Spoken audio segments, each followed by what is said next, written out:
私の専門は音楽学です。慶應義塾大学文学部福田渉です。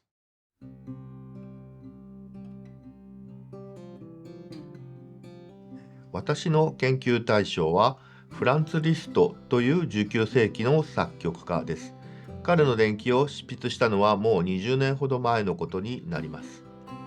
リストはその一挙手一動が良い意味でも悪い意味でも何かと話題を集めたほど、彼は19世紀ヨーロッパ楽団の中心人物であり、彼と接触のなかった同時代の音楽家はほとんどいなかったと言えるほど、その活動は幅広いものでした。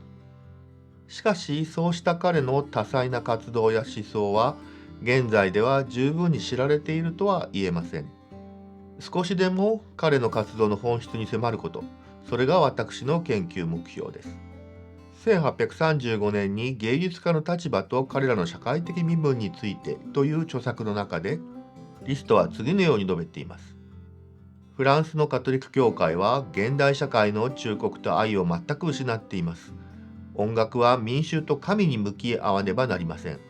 人々を向上させ高め勇気づけ、神を賛美し称えねばならないのです。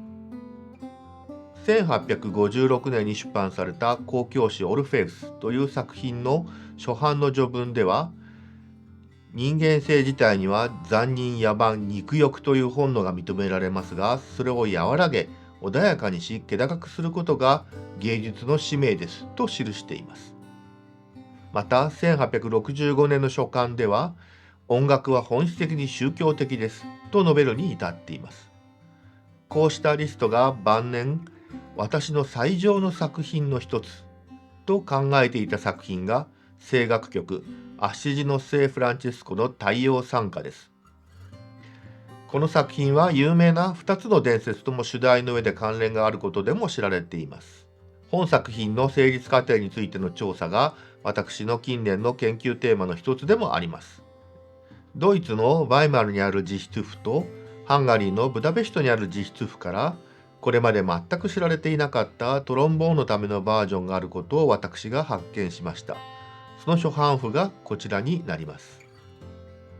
また、資料自体の存在は知られていたのですが、調査の進んでいなかったリストの書き込みのある3つの筆写譜があります。それらの調査によっていくつかの成立過程が明らかとなりました。リストが正確なローマの筆写譜と呼んだと考えられるピアノなどの伴奏による筆写譜は、オーケストラ伴奏による最初のバージョンに対応するボーカルスコアとして機能していたと考えられるため、前者は初項と改訂項をつなぐ重要な筆写譜であることが明らかとなりました。このことを明らかにした設論がこちらになります。もう一つの筆写譜は、そもそも200小節ほど拡大されており、さらにそこにリストによって拡大修正が60小節ほど施されています。この事実は1881年11月3日のリストの手紙の内容と合致しています。全体の楽譜テクストはほぼ初版と一致していますので、この筆写譜はまず間違いなく初版フルスコアの出版用版下です。最後にライプツィヒの筆写譜について述べましょう。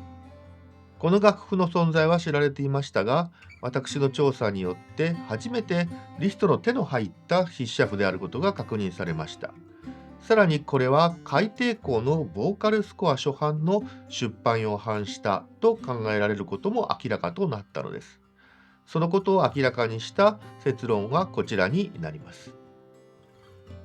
現在でも権力者の私利私欲のため、戦争や社会的冷遇により多くの人々が苦しんでいます。そうした為政者に対抗する英雄こそリストが好んだ題材でした。生きることに伴う苦しみからの解放、救済、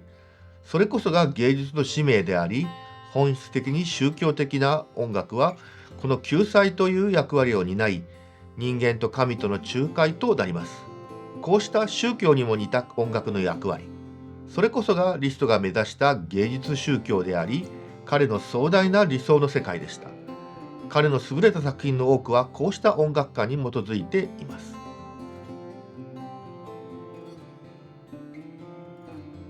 音楽とは何か、芸術とは何か、これは芸術に関わる者にとって本質的な問いと言えるでしょう。リスト自身の生き方は、才能ある者は社会に役立つべきであるという思想に基づいていたと考えられます。社会のための芸術、